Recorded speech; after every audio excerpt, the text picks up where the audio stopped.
আমাদের প্রিয় ভৈরব পৌরসভার দৃষ্টি আকর্ষণ করতেছি। আমাদের ভৈরব পৌরসভার 11 নং ওয়ার্ড, এই যে দেখতে পাচ্ছেন, এটি একটি অনেক গুরুত্বপূর্ণ রাস্তা।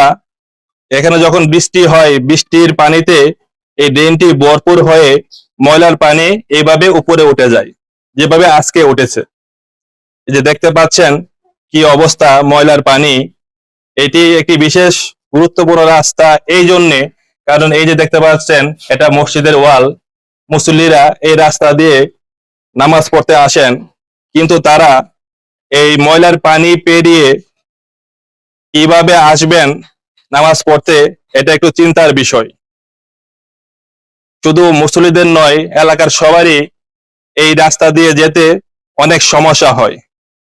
তাই আমাদের ভৈরব পৌরসভার নিকট আমার আকুল আবেদন রইল, এই সমস্যাটি সমাধানের লক্ষ্যে যেন জরুরি পদক্ষেপ নেওয়া হয়, যেন খুব তাড়াতাড়ি এই সমস্যার সমাধান হয়।